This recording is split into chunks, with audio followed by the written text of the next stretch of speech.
Hi, my name is Adam Bombadi. I'm a content creator, Twitch streamer, and cosplayer, and today I'm going to be doing a very quick overview of the Elgato Stream Deck. I got one of these over the holidays, and I'm super excited to try it out and see what kind of features it has.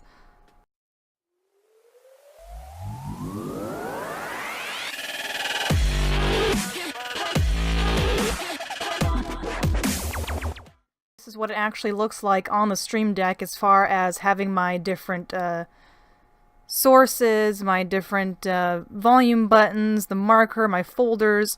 So if I were to click on different folders, I can get my graphics, my sounds, my apps. I can go back to my other profile, which is my default. That one I use on my regular desktop without doing any kind of streaming.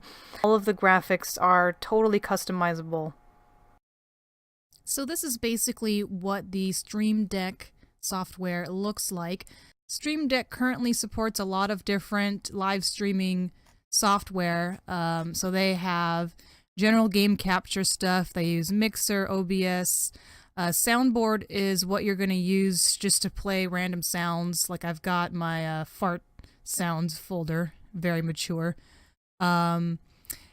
Another cool thing about the Stream Deck is you can actually make these folders. So say you can't fit everything on here, you can make an app folder, for example, and so you can put all of your apps in there.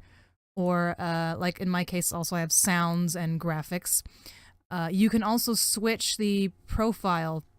So like I had in my apps folder, this is my setup for gaming live stream stuff, but once I'm done streaming, if I want to go back to my regular just desktop profile, I can do that on my Stream Deck with just a push of a button.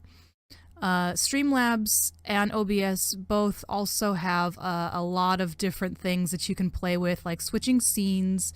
Let me go back here. So I've got it. So I got my starting soon, my transition, live, BRB, stream ending, all that. And there even is the actual go live button. You can mute yourself and unmute yourself. And change the volume. And I find they have Twitch. Twitch is also in here, and I find the marker button is incredibly helpful if you make YouTube videos, because a lot of times, when you're streaming, you're like, haha, that was a funny moment, but then you go back to the VOD and you've got to go through like 6 hours of watching yourself just to find maybe a couple of funny moments. Well, if I want to remember something, I can just hit the marker button on my Stream Deck, and bam, when I go back to look at the VOD, all I have to do is look for those markers. I don't have to go through 6 hours anymore. That is a huge, huge time saver right there. But on the same topic of looking through the side and what you can do here, you can also link to websites. So for my regular stuff / desktop thing, I can open up Firefox right away. I can open up Twitch right away. You can open up programs. That's kind of self-explanatory. Hotkey, that will work very well. I haven't messed with it much for photo editing, but if you really do a lot of edits, I use GIMP because I'm cheap and I can't really afford Photoshop right now. But you can set hotkeys, or you can set buttons, so once you're in your photo editing program, all you have to do is hit one button and that'll open up levels, for example. One button, that'll open up curves. So you don't have to go up to the top, go down to the menu, go down to another menu. It's just all at a push of a button. Twitch also has a little other extra features like slowing chat, follow chat only, creating clips. Creating clips I think is useful, but like I said, I prefer markers instead, just because I like to be able to control the length of the clip and the content in it instead of having to go back later and trim it down. You also can do like a tweet, if you want to do a going live now before, but I use another program for that, so I haven't really found a use for this yet. But they do also support XSplit and YouTube as well. So another awesome thing about Stream Deck is you can actually customize your photos that go on the icons. Now some of them are default, like I believe Streamlabs had a default photo and whatnot, but if it didn't, for example, let's go into live streaming here. You could set, for some reason, if I wanted to change my photo for my starting soon seen on Streamlabs. You can go to the little icon here, and you could either pick one, an already pre-existing photo that you have on your computer, or if you do create new icon,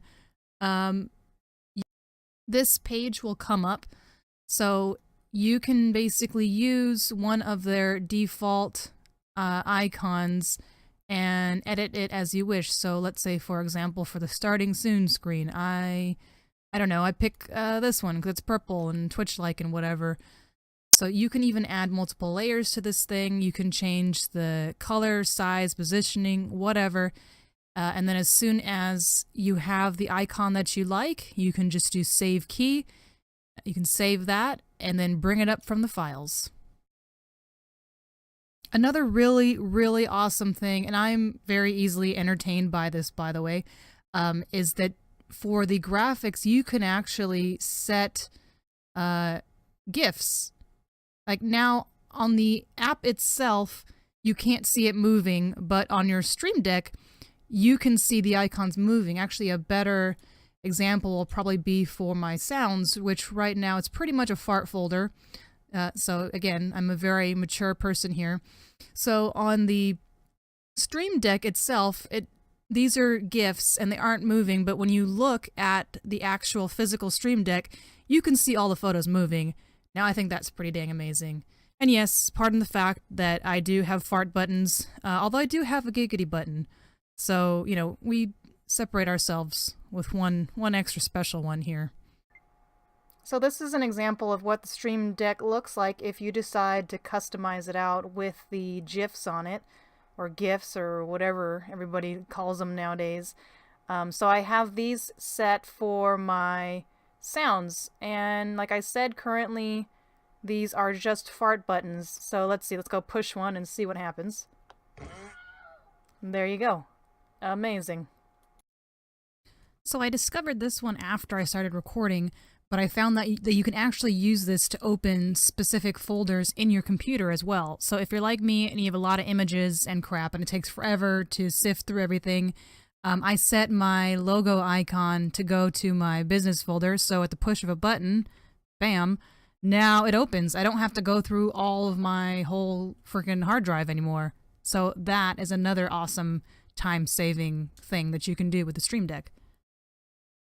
And all you really need to do to set that up is, we're gonna make a new folder, for example, so we'll drag the open over here. We'll name this one, I don't know, my documents.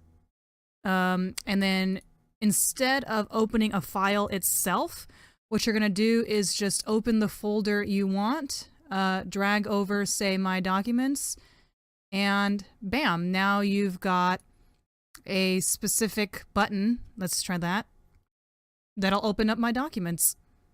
So the Stream Deck is probably going to be best for people who are freelancers. If content creation is your primary way of making money or an avenue that you're seriously looking to pursue, I highly, highly recommend this because time is money. And it saves you, as far as for live streaming, it saves you the awkwardness of having to go over to your other monitor and watching your eyes shift, kind of like, oh wait, hold on, let me figure out what I'm doing here.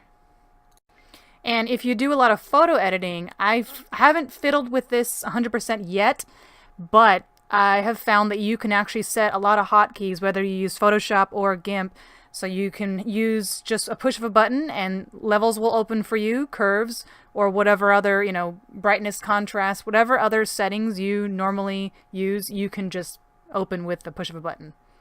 I'm planning on using this a lot more for my, not only my gaming streams, but my creative streams, and so I'm excited to see what everyone comes up with and what I can find and cool stuff that I can do with this thing. So yeah, if you like this video, please like, and even better, hit subscribe, and I'll really appreciate it. You'll make my day. In the notes below, I'll post some important links if you do have a Stream Deck, such as the Reddit page, all the basic instructions, that sort of thing. And if you have one, please comment below and let me know of some awesome tricks or things that you've discovered you can do with yours, because I'm always open to doing cool shit. Thank you so much for watching this video, and I will see you guys in the next one.